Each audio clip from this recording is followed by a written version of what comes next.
Нэг оюутлахаа ярихаараа л саяхтай гаргаж иртээ. Таныг цайгаар дайлъя. Сүтэ цай байдаггүй. За цаа.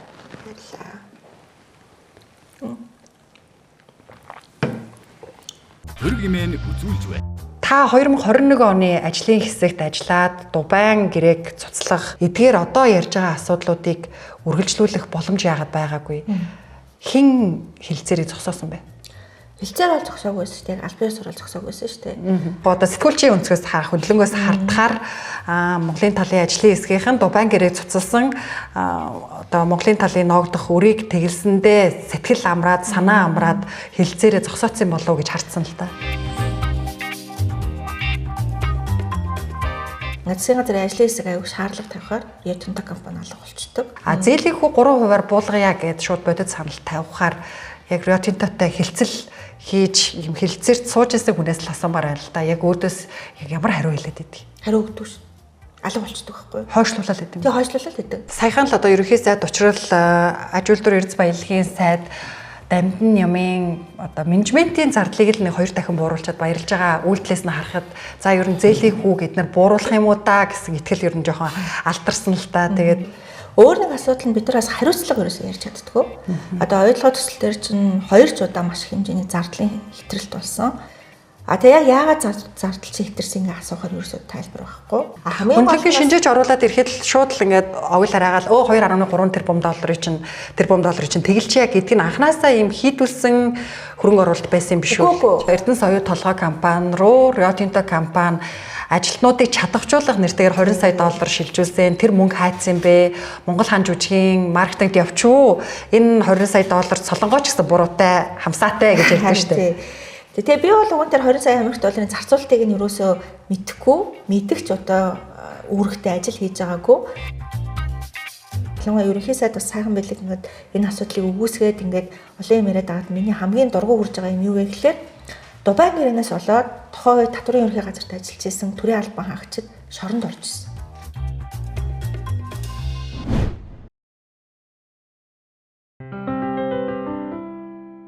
Үзэгч та бүхнийхээ энэ өдрийн амгалан айлтгахыг хөрөг нэвтрүүлгийн ээлжид шин дугаар эхлэхэд бэлэн болсон байна. Бид энэ удаа хуульч Солонготой ярилцахаар студид тавиад байна. За сүүлийн үед идэвхтэй нэлээд сошиалор оюутлахын асуудлыг үргэлжлүүлэн хөндөж тавьж байгаа харагдсан. Яг эдгээр өдрүүдэд бол одоо Rio Tinto-гийн ажлын хэсгийнхэн манай Монгол улсад ирсэн Монголын засгийн газартай хилцээ хийж байгаа ийм эд өдрүүд үргэлжилж байна л да. Эхний байдлаар менежментийн төлбөрийг 2 дахин буурууллаа гэсэн тохиролцоонд хүрсэн. Үүнийгээ бас нэлээд одоо баяртай үйл явдал мэтэр манай Монголын засгийн газар батламж гардуулж байгаа харагдсан л да. Гэхдээ яг менежментийн зардлын тоогоо буруу зуруу яриад байгаа харагдаад албаар тийм байна уу? Үнэхээр мэдэхгүй байна уу? Таач бас өөрийнхөө видеон дээр Дамдын нэм сайд худлаа ярьж байна гэсэн. Дамдын нэм сайд яг юг худлаа ярьж байгаа вэ талаар ярилцлага эхлэе. Тэгээ аж үйлдвэр эрдэс баялагын сайд Дамдын нэмийн ахалсан ажлын хэсэг яг энэ менежментийн төлбөртэй холбогдуулаад яриа хэлцээ амжилттай болоо гэдэг мэдээлэл хийсэн. Мэдээж бас тодорхой үр дүнд хүрсэн сайн хэрэг. Менежментийн төлбөрийг ер нь бууруулах хэрэгтэй байна. Rio Tinto компаниас зардалд суурилж одоо өндөр хэмжээний менежментийн төлбөр аваад байна. Хамгийн гол нь ажлын гүйцэтгэлтэй ерөөсөө уялдахгүй байна гэдэг асуудлыг бид нар олон жил ярьсан л да. Тэгээ тухайн үед 2021-22 онд гэсэн менежментийн төлбөрийг яаж бууруулах уу? Бууруулж болох хувилбарууд юу юм? Хамгийн гол нь бас гүйцэтгэлтэй нь яаж уялдуулах уу? Тэгээ яг оюутлогоо дээр Rio Tinto-гийн томилсон менежментийн баг сайн ажиллаад, ашигтай ажилласан тохиолдолд одоо менежментийн төлбөр төлдөг байх одоо хувилбарын дээр судлагдчихсан. За тэгээд Дамдын нэм сайдын хувьд бол мэдээж яг өөрийнх нь ахалсан ажлын хэсэг бас сайн ажилласанд баярлсан баг. Гэхдээ харамсалтай нь бас олон нийтэд өгж байгаа мэдээлэл нэлийн зөрүүтэй. Яг гарч байгаа бас энэ яриа хэлцээний үр дүнгээс хүлээлт нь юу вэ гэдэг дээр маш их одоо зөрүүтэй мэдээллийг өгсөн. За нэгдүгээр менежментийн төлбөрийг 2 дахин бууруулсан гэж хэлсэн. А хоёрдугаарт 9% байсан менежментийн төлбөрийг 395% болгож бууруулсан гэд. А гэхдээ оюутлогын одоо ямар ч одоо баримтчиг дээр суур гэрээн дээр 9% гэсэн тоо байдаггүй 3%, 6% гэдэг тоо байдаг. Тэгэхээр одоо 3%-ийг болон 6%-ийг 2 дахин бууруулж яанул гэж бид нар асуух хэрэгтэй байхгүй юу? Тэрнээс одоо ингээд 9%-ийг 395% болгочлоо. Тэгэхээр одоо яг бодит байдлаас агуу жоохон зөрөөдөө. 9% 2 дахин буураад 6 3 болохгүй шүү дээ. Тий. Одоо энэ тоонууд нь нэгдүгээр зөрүүтэй. А хоёрдугаарт яг ямар одоо үр өгөөжийг бид нар эндээс авах юм бэ? Тэгэхээр 2 тэрбум Америк долларын хэмнэлт хийн гэж ярьсан. А тэгээ манай улсад 1.5 тэрбум Америк долларын одоо үр өгөөж орж ирнэ гэж тайлбарлаж байгаа. Гэхдээ энэ нь бас хизээ хэрэгжих юм бэ гэдэг нэг ойлгомжгүй. Бид нар одоо менежментийн төлбөрийг 30 жилийн хугацаанд хэмнээд 2 тэрбумын хэмнэлт хийх гээд байгаа мó? Эсвэл одоо дараагийн одоо 5 жилд хэмнэлт хийх гээд байгаа мó гэдэг. Тэгэхээр ерөнхийдөө айгуу тийм ерөнхий ойлгомжгүй мэдээллийг иргэдэд өгсөн. А би бас яг энэ төслийг одоо хариуцж ирсэн хүний хувьд яриа хэлцээний ажлын хэсгийн гишүүнээр ажиллаж ирсэн хүний хувьд мэдээж тоо баримтуудыг мэднэ. 25 онд оюутлогын компаниас Rio Tinto компани менежментийн төлбөр 100 сая Америк доллар төлсөн байгаа. 100 гаруй сая Америк доллар. Тэгэхээр 2 дахин бууруулна гэдэг маань 50 сая Америк доллар бид нар хэмнэж гин гэсэн үг. Тэгэхээр 50 сая Америк доллар хэмнээд бид нар ноогдлоо шиг авах хугацаагаа бодитоогоор урагшлуулж чадахгүй. Тэгэхээр нөгөө хилээд байгаа одоо яг нөгөө нэг сайн үр дүн нь хизээ ирэх юм бэ гэдэг дээр ч гэсэн ойлгомжтой тайлбар хэлэхгүй бол иргэдийгээ жоохон төрөгдүүлсэн мэдээлэл өгöd байгаа нь харамсалтай санагдсан. Ер нь бол иргэдэд нэг ажил хийсэн юм шиг болж харагдах гадлах шүү гэдэг. Тэрийг айгу баяртайгаар тэмдэглэл. Чин яг гэрээн дээр 3 6 гэсэн хувь байгаа. Ялангуяа миний санджаар бол одоо менежментийн төлбөрийг зардлаас 6% тооцож авна гэдэг. Тэр 3 6 гэдэг ялгаа нь юу вэ? Яг оюутлогын компани одоо яг үйл ажиллагаа явуулж байгаа улуурхайн компани шүү дээ, албарлалтын үйл ажиллагаа явуулж байгаа. Урсгал зардлынх нь 6%, хөрөнгө оруулалтын зардлынх нь 3% гэсэн одоо тоонууд байдаг. Тэгээд гэхдээ нөгөө талаараас менежментийн төлбөр одоо аягүй ач холбогдлоо алдсан асуудал байхгүй. Яагаад тэгэхээр оюутлогын компани одоо нөгөө аягүй их капитал зардал гаргаж хөрөнгө оруулалт хийжсэн хугацаанд дууссан. Гүний урхан ашиглалтанд орсон.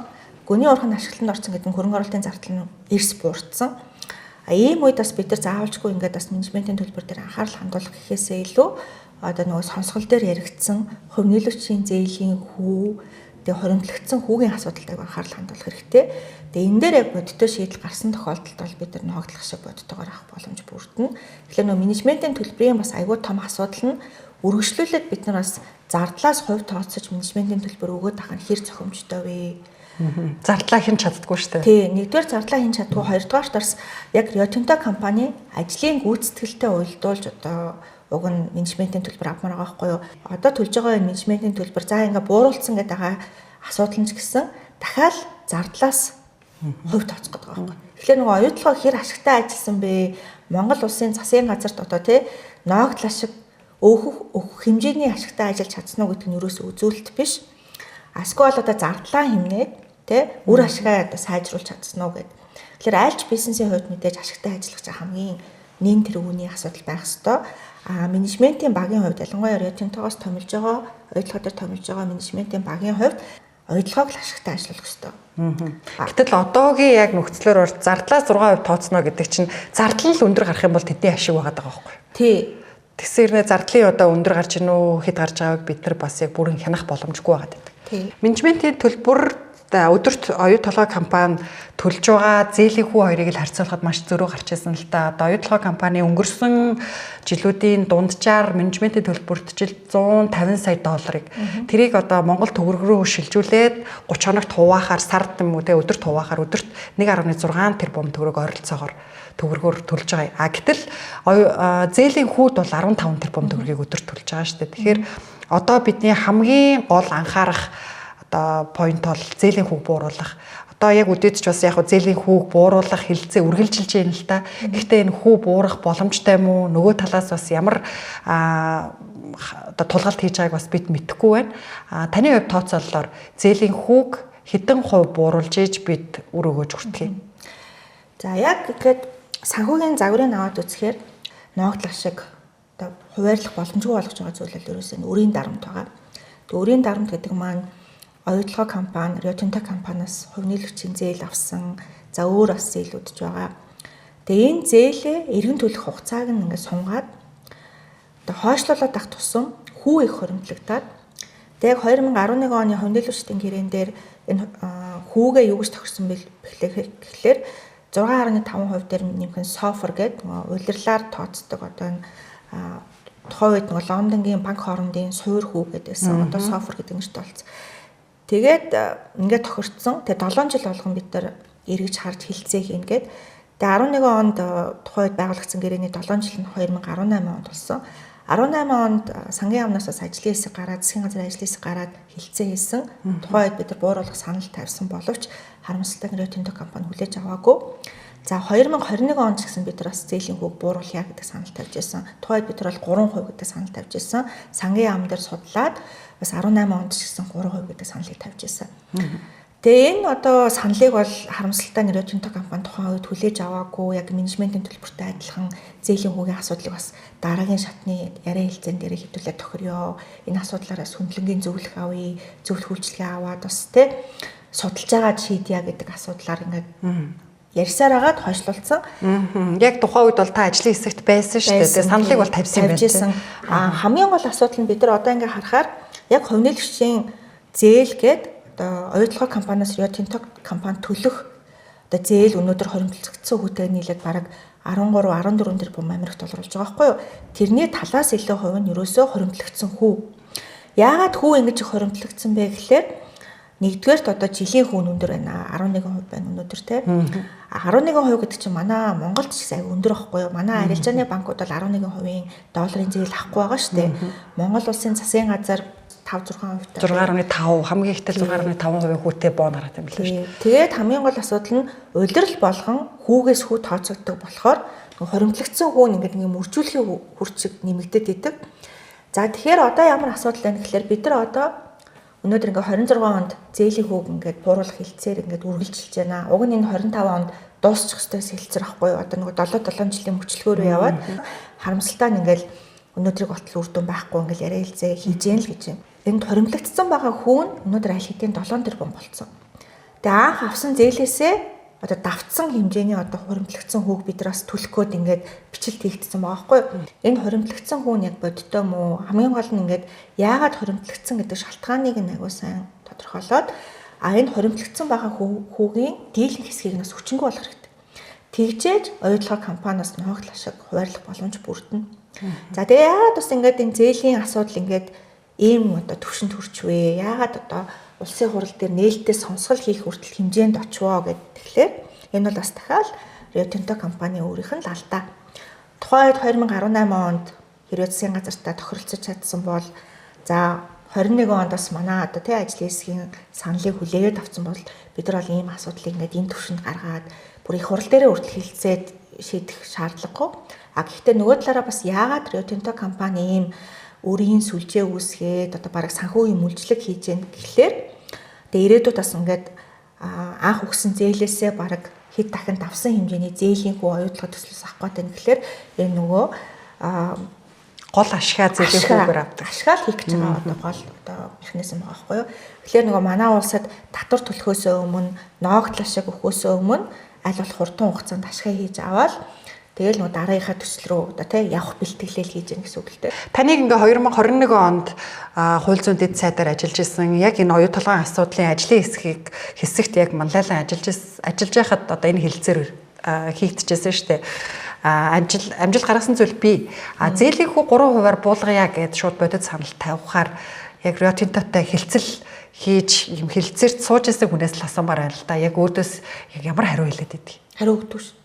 Алга болчдөг байхгүй юу? Хойшлуулаад идэв. Тий, хойшлуулаад идэв. Одоо ингээ Rio Tinto компани ч яг манад яг хийдэг одоо ингээд таагтаг арга барил те ерөөсөө ажиллаад сурцсан асуудал нь аль болох асуудлыг хойшлуулах.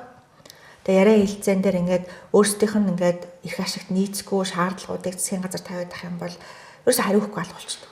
Яагаад та нар хариу өгөхгүй байгаа юм бэ гэхлээр бид нар судалж гэл. Тэгээ судалж агаад тэдний бас хүлээдэг юм нь юу вэ гэхлээр агүй сайн шаардлага тавиад байгаа ажлын хэсэг байх юм бол дараагийн ажлын хэсгэнд хүлээдэг. Сонгуул болохыг хүлээдэг. Засгийн газар өөрчлөлтийг хүлээдэг. Ажлын хэсэг солигдохыг хүлээдэг. Ажлын хэсэг солигдохыг хүлээдэг. Ажлын хэсгийн ахлагч солигдохыг хүлээдэг. Тэр яг энэ бас агүй бодиттой зүйл. Rio Tinto компани яг манай улс төрийн шийдвэр гаргах түвшинд нөлөөлж байгаа нөлөө, за ингээд төрийн шийдвэр гаргах те ингээд энэ процесс нөлөөлж байгаа нөлөө бол маш их байдаг. Тэгээ энэний эсрэг бас ингээд үр дүн гаргаж ажиллах. Ер нь бол аюу хэцүү юм байна гэдгийг би бас өөрийнхөө биеэр мэдэрсэн л дээ. Одоо тэгэхээр таны хувьд зээлийн хүүг бууруулахын тулд ямар барьцаа те тохироо шахалтаар энэ зээлийн хүүг бууруулах боломжтой вэ? Бид нар хариуцлага ярих ёстой. Яагаад ингээд зээл их хэмжээгээр хоригдлогдваа? Яагаад энэ зээлийг ингээд оюутлогоо компани төлж чадахгүй байсан бэ? Ингээд хүүгээс хөө тооцоод те одоо ингээд үржүүлэхийн хүрчийг ингээд зээлийн хүү хоригдлогдоод байна гэдэг суур асуудал ерөөсөө л оюутлогоо компани гүний уурхаага хугацаанд нь ашиглалтанд оруулж чадаагүй. 2015 онд чинь Дубайн гэрээ байгуулад одоо энэ далдуурхаа гэж хэлээд байгаа бүтээн байгуулалт эхэлсэн шүү дээ. Тэгээ тухайн үед нөгөө 5 тэрбум Америк долларын хөрөнгө оруулалтын зардал хэрэгтэй гээд 15 банкнаас зээл аваад те энэ ажлыг эхлүүлсэн. Харамсалтай нь яг энэ ажлыг бол хугацаанд нь дуусгаж чадаагүй. Одоо 2.5 жил гэж 30 сараар ашиглалтанд орох хугацаа хойшлсон. Үүнийгээ дагаад оюутлогоо компани олох мөнгө орлого хойшлсон. Тэгэхээр нөгөө орлого нь хойшлцохоор нөгөө зээлээ төлж чадахгүй, зээлээ хойшлуулахыг гараад за тэгээд нөгөө яг нөгөө төслийн санхүүжилт гэдэг нөгөө Дубайн гэрээгээр авсан гадаадын 15 банкнаас авсан тэгээд нөгөө оюутлогын тусгай зөвшөөрлийг барьцаасаа энэ гэдэг хил амтай зээлийг бас эргүүлж төлөх боломжгүй болсон. Тэгээ ер нь бол нийт 2.4 тэрбум Америк долларын зээлийг эргэн төлөлтийг нь сунгах асуудал яригдсан. За тэгээ нөгөө 2 тэрбум Америк доллараар зардлаа хэтрүүлсэн болохоор нэмээд 2 тэрбум Америк долларын одоо зээл авах асуудлыг одоо засгийн газар тавьж ирсэн. Тэгэхээр ер нь гол асуудал нь бид нар яг яагаад энэ асуудал үүссэн юм бэ гэдэг шалтгааныг нь Rio Tinto-д айгуу ярих ёстой. Тэгээ Rio Tinto компаниас энэ нөгөө зардал хэтрсэн хугацаа хойшлсон дээр засгийн газар тавиу худлаа мэдээлэл өгөөдөөс нь нотлогдсон. Тэгээд ер нь бол Rio Tinto-гийн өөрийнх нь бас алдаанаас болоод энэ асуудал үүссэн байсан гэдэг.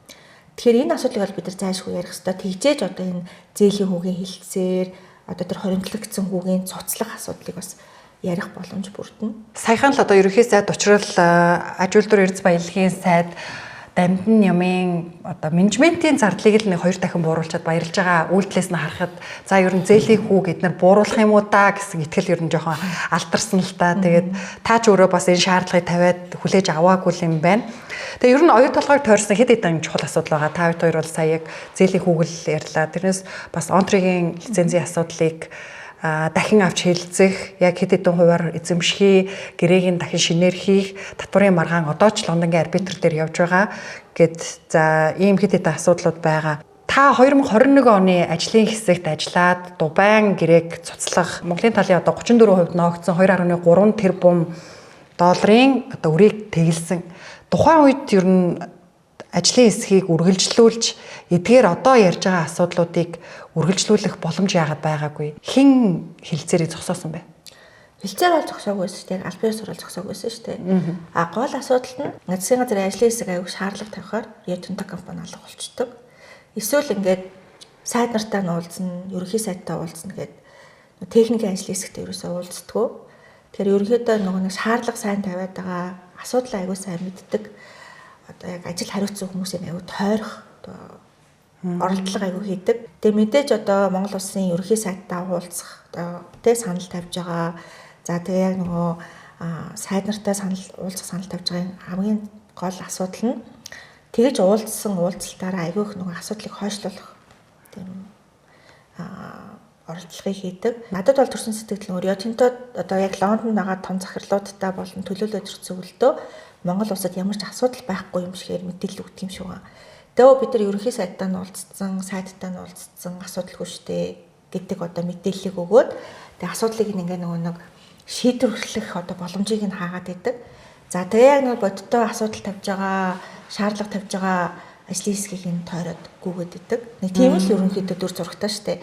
Бид нар бол тухайд шаардлага тавьж л байсан. Яг бид нар нөгөө менежментийн төлбөр бууруулъя, хувь нээлтчийн зээлийн хүүг бууруулъя гэдэг асуудал тавиад Дубайн гэрээ яг хүчингү болох юм бол үр дагавар нь юу байх вэ гэдэг те. Хамгийн гол нь бидээс үр дагаврыг ярих хэрэгтэй байна. Тэгэхээр нэг бол алга болчтой, нэг бол өөдөөс хэдүүлээ татварын маргаан дээр эвлэрээ гэдэг гэсэн юм. Эсвэл онтрой дээр хэдүүлээ онтройгийн цэцгэж шүүрлийг ойдлогоор шилжүүлчихье. Одоо ингээд ойдлогоо ингээд хөрөнгө оруулалтын гэрээний нэг хэсэг болгочихё.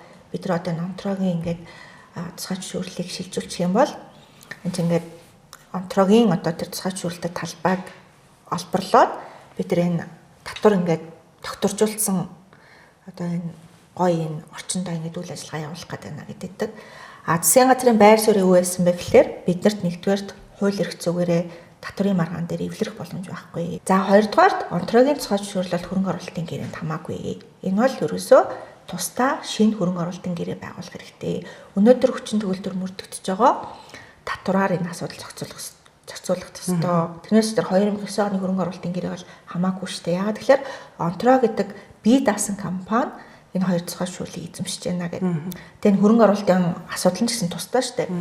Яг тийм ингээд асуудлыг ингээд ярихаар өөдөөс нэг бол эвлэрээ гэдэг, нэг бол зүгээр л тусгайчруулалтыг шилжүүлчихгээд тэг алга болчдөг. Та нар шаардлагыг бол тавьжсэн хилцээг үргэлжлүүлъя л гэж үргэлжлүүлжсэн байсан юм. Тийм 24 онд яг сонгуул болсон, засгийн газар одоо хамтсан засгийн газар гарч ирсэн. Тэгээд тухайд ажил төр эрс баялагын сайд тухайн сайд энэ ажлын хэсгийг ахлаад ажиллаж байсан л та. Тэгээд тухайн үед бол ямар бас асуудлууд яригдсныг бол би мэдэхгүй. Яг л засгийн газар ажлын хэсгийн гишүүн бол би байха болцсон байсан. Та хэдэн онд боллоо?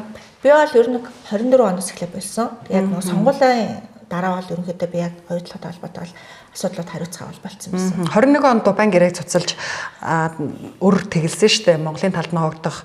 Одоо сэтгүүлчийн өнцгөөс харах, хөдөлгөөнөөс хардахаар Монголын талын ажлын хэсгийнхэн Дубайн гэрээг цуцалсан одоо Монголын талын ногдох өрийг тэгэлсэндээ сэтгэл амраад, санаа амраад хилцээрээ зогсооцсон болов уу гэж хардсан л та.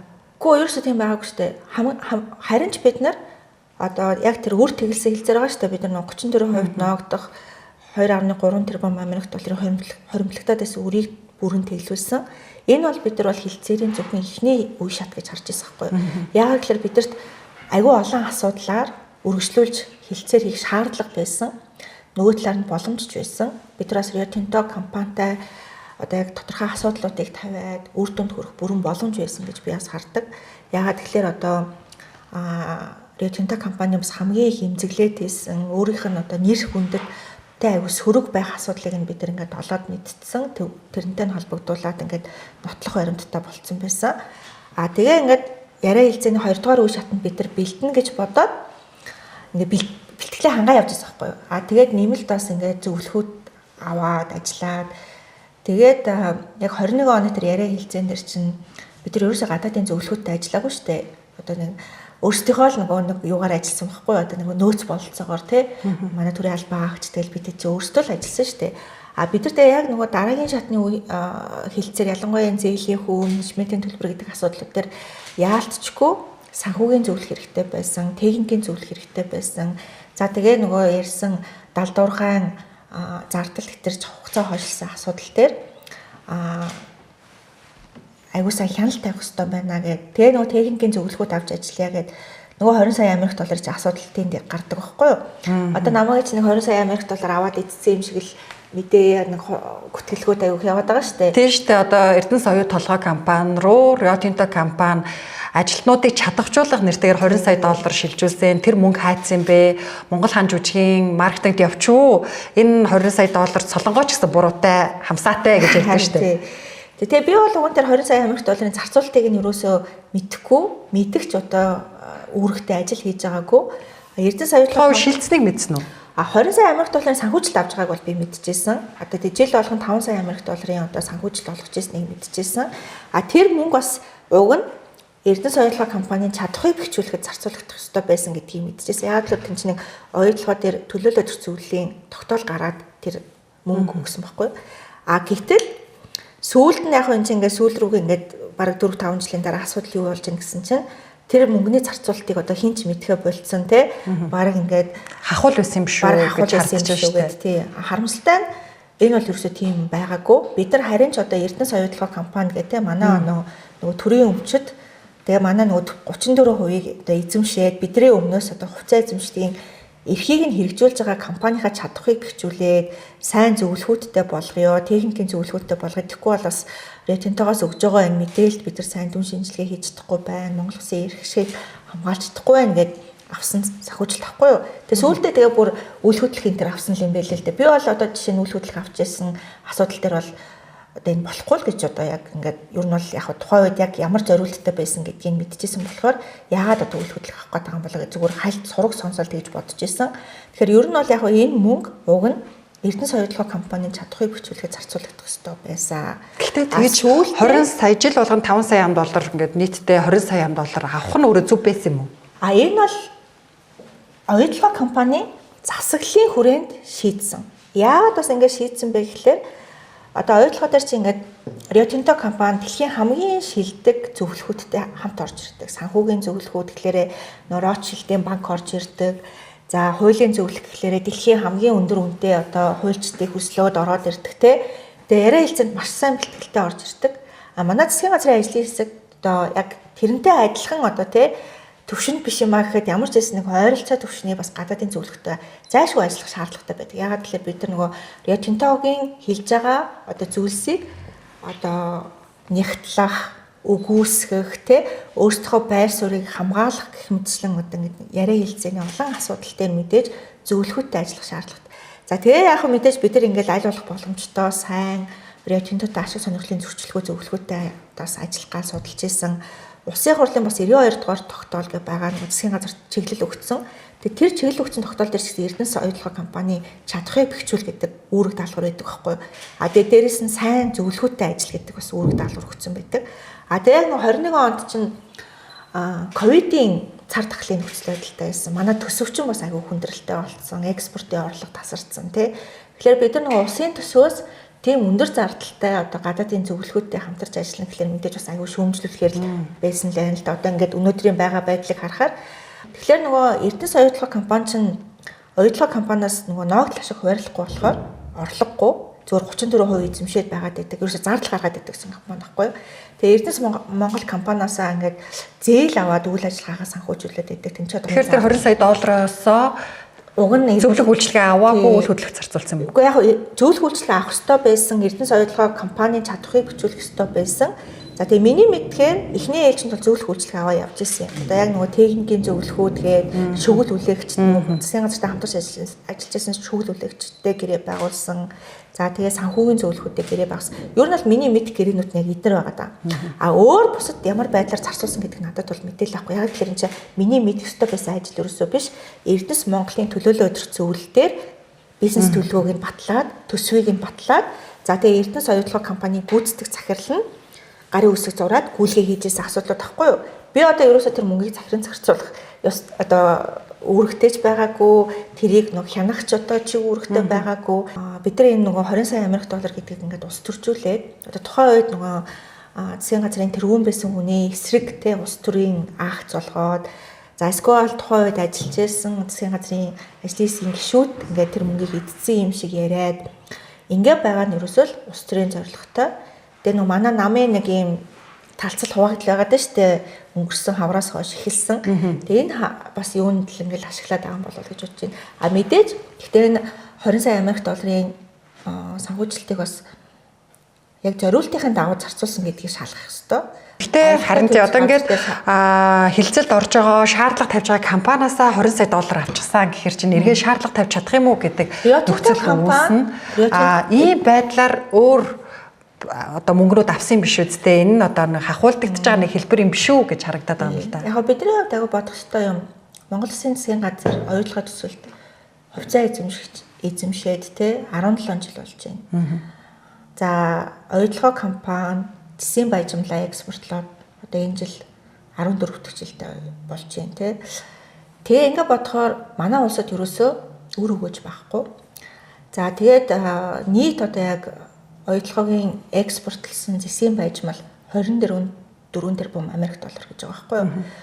24 тэрбум Америк долларын 10 гаруй тэрбум Америк долларыг нь Rio Tinto компани авсан. Зээлийн хүү, менежментийн төлбөр, за тэгээд баталгааны шимтгэл тэгээд авч болох бүхэл одоо нөгөө нэг зардал төлбөрийг ингээл оролцуулж байгаа л мөнгө аваад байгаа байхгүй юу? Тэгэхээр нөгөө нэг 34% эзэмшиж байгаа Монгол Улсын засгийн газар ерөөсөө ногдол шиг авахгүй, тэндээс ямар ч өөр өгөөж байхгүй.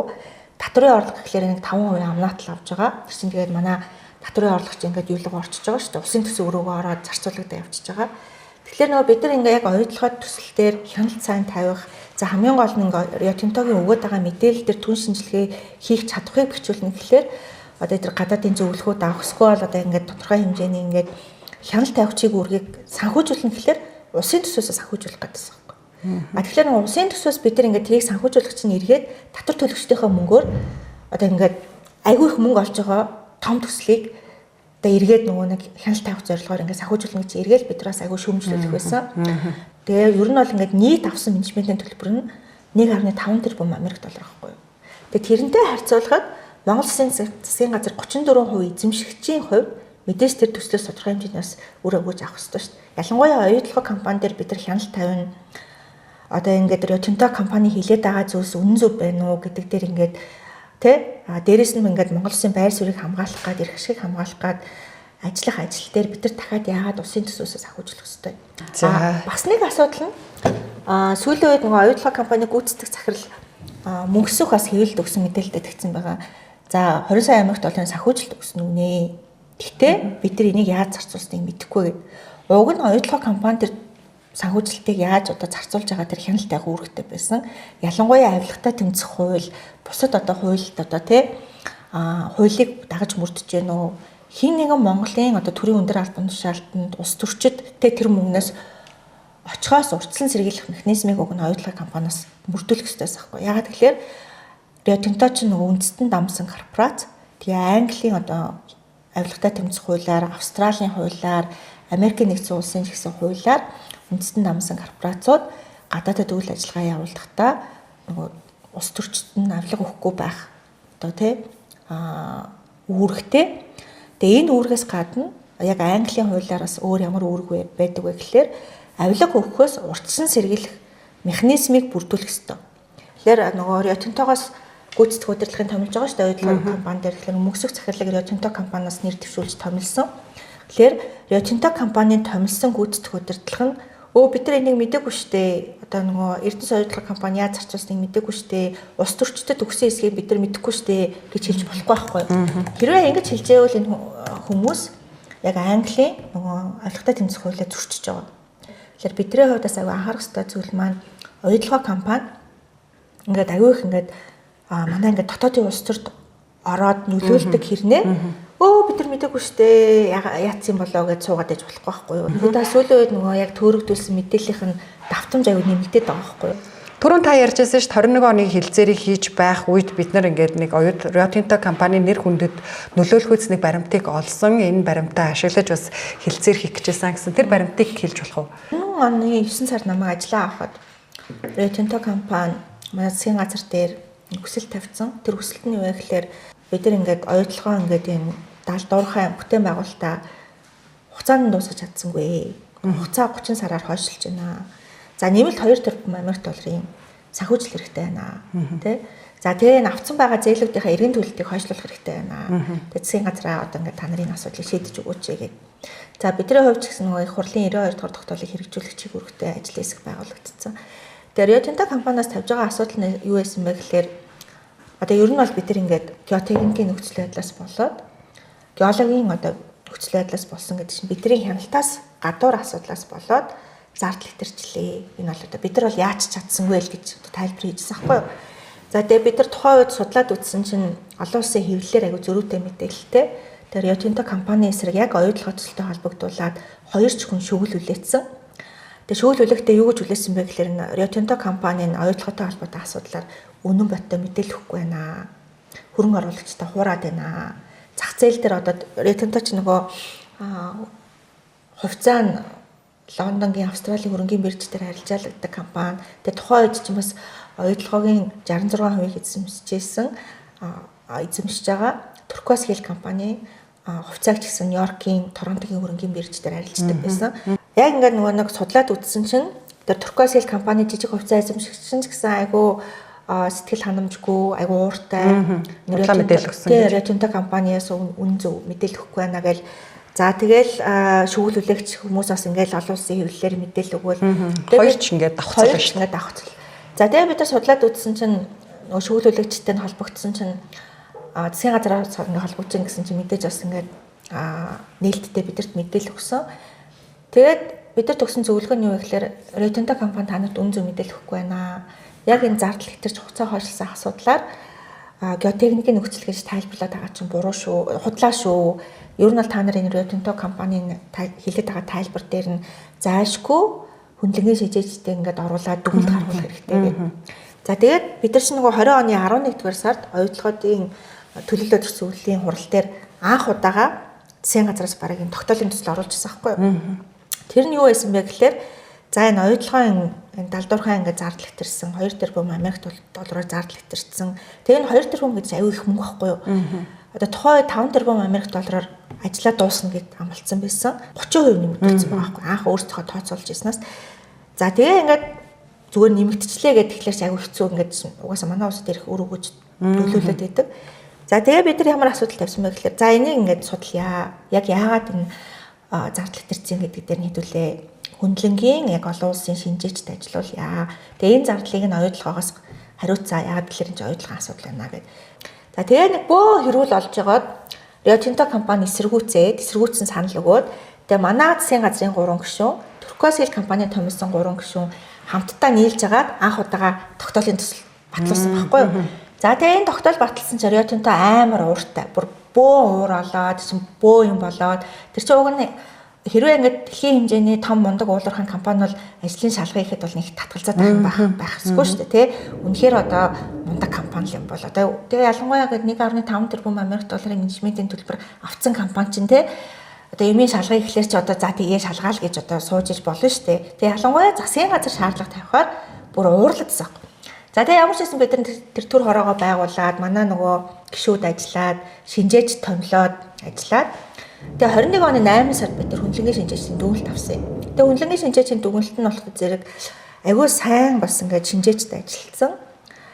Австралийн, Канадын, Америкийн бүр агүй нэр хүндтэй яг тэр чиглэлээрээ мэрхсэн гадаад зөвлөхүүд ажиллаад тэр зөвлөхүүдийн гаргасан тайлан дахиад бас яг тэр нөгөө геотехникийн асуудал одоо энэ нөгөө далд урхан асуудлаар мэрхсэн 2 том зөвлөх давхар хянаад тэр нөгөө peer review гэдэг чинь давхар хянаад тэгээд нөгөө бидэрт нөгөө дүгнэлт нэрж байгаа хөө. Тэр дүгнэлт юу байсан бэ гэхээр Rio Tinto компанийн менежментийн алдаанаас болоод ер нь бол зардал хэтэрсэн. Rio Tinto компани ажлаа сайн төлөвлөж чадаагүй, худалдаа авалтаа сайн төлөвлөж чадаагүй. Энэ алдаануудаас болоод ерөөсөө л удирдлагын алдаанаас болоод зардал хэтэрсэн байна, хугацаа хойшлцсан байна гэдэг. Ингээд энэ хүндлэнгийн шинжээчийнхаа бүр ийм баримттай дүгнэлтийг бариад ингээд тулгаад гэрээгээ шинжилээ ч гэдэг юм уу, хөрөнгө оруулалтын гэрээгээ өөрчлөё гэж тулгаж болохгүй юм уу? Тулгасан шүү дээ. Тэгээ бид нар ингээд нөгөө хүндлэнгийн шинжээчийн дүгнэлтийг аваад тэгэл байж болох бүхэл одоо аргаар ингээд бас Rio Tinto компани ингээд шаардлага тавьж байгаа байхгүй юу? За энэ ингээд та нарын тавиад ирсэн ингээд тайлбартай зөрөөд байна. Та нарын худлаа ярьсан гэдэг штэ гэдэг. Тэгэхээр алга болцсон байхгүй. Алга болсноо 2-7 хоногийн дараа юу гэсэн бэ гэхээр бид нар ингээд саналтай байна. Одоо танаа засгийн газрын ингээд асуудлыг бид нар ойлгож байна. Одоо ингээд нөгөө зардал хэтэрснээс болоод Монгол улсад ирэх өр өгөөж айгүй их багасаад байгааг бол бид нар ойлгож байна. Тэгээ бид нар энэ танаа засгийн газрын 34% одоо тий 2.3 тэрбум долларыг тэглэе гэж юм. Эхлээд 70% тэглэе гэж хэлсэн. Тэгээ 70% тэглэе хэдүүлээ тэгэл одоо өргөжлүүлээд бусад асуудлуудаа ярилцъя. Айгуу сайхан хамтарч ажиллая. Ер нь бол бид нар та нарт амар хайртай штэ л гэдэг бичиг ирсэн аахгүй юу?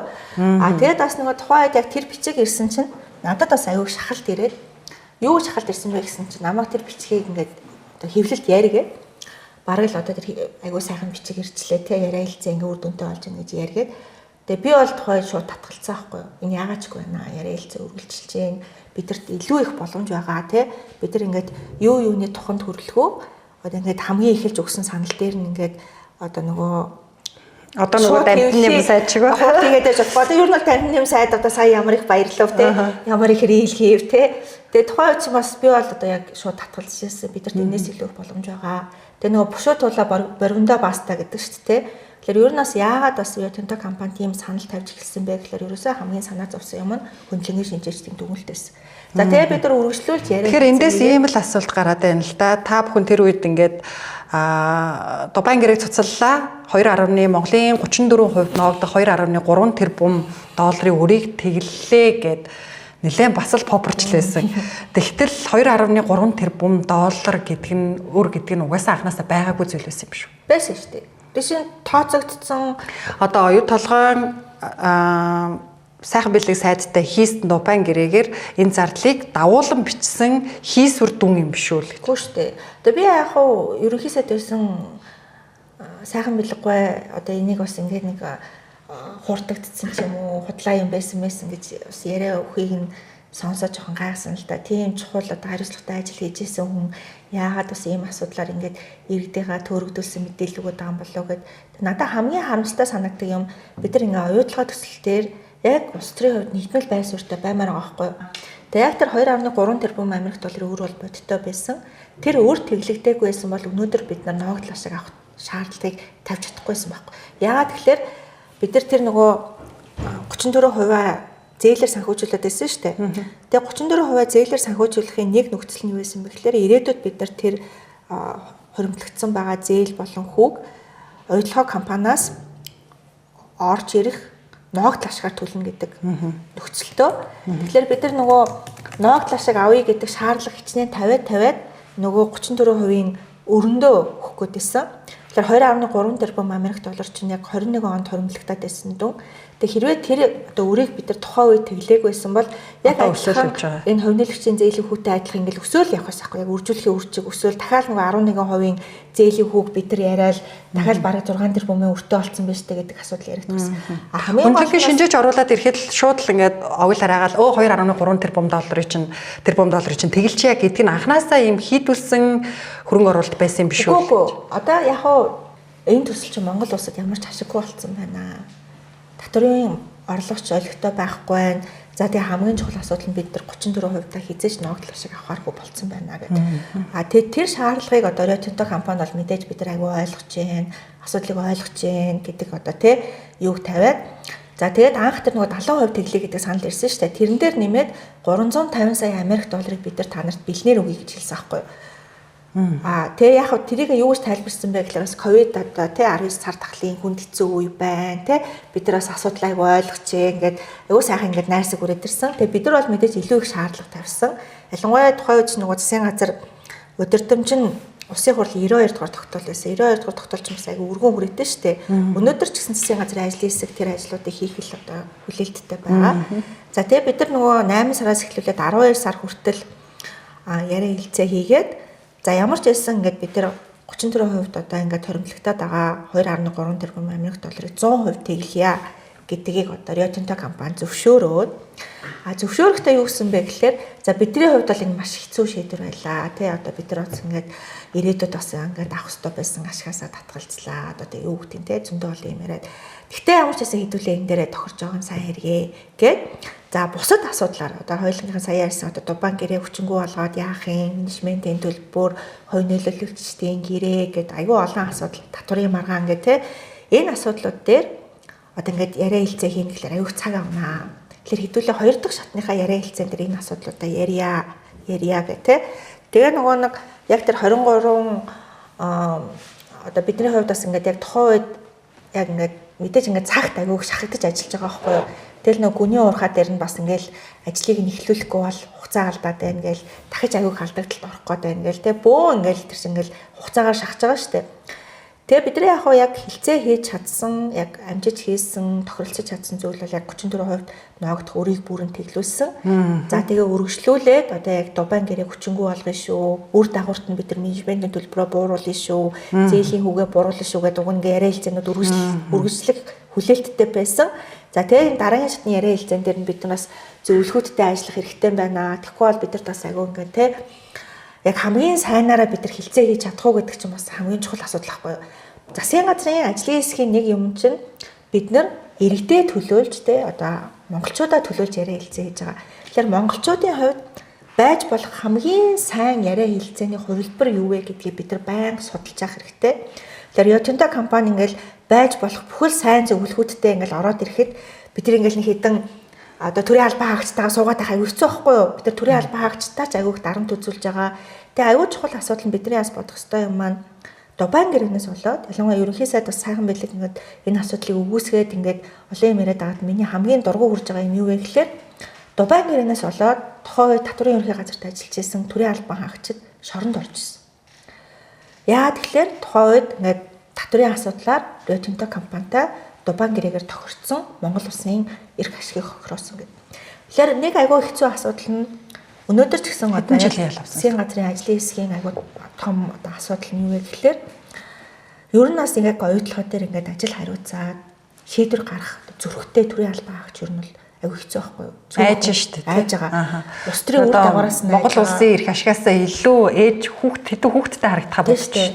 Одоо ирээдүйд шалгагдаад, одоо буруутгагдаад, одоо Монгол улсын эрх ашигыг хохироосон гэж одоо хэлүүлээд одоо шалгагдаад авилгатай тэмцэх газрын үүдийг сахиад суух уу, тэ цагдаагийн одоо эрүүгийн цагдаагийн газрын үүдийг сахиад суух уу?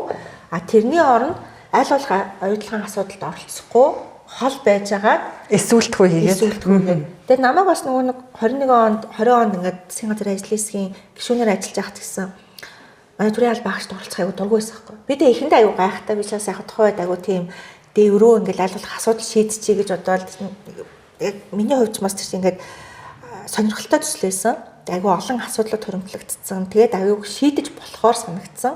Яг Rio Tinto компанид ингээд шаардлагаа бид нар сайн тавих юм бол яг Монгол улсын эрх ашигт нийцсэн аягүй олон асуудлыг бид нар шийдэж болох юм байна гэдэг аягүй ихтгэл үнэмшилтэйгээр би тухайд ажиллаж байсан.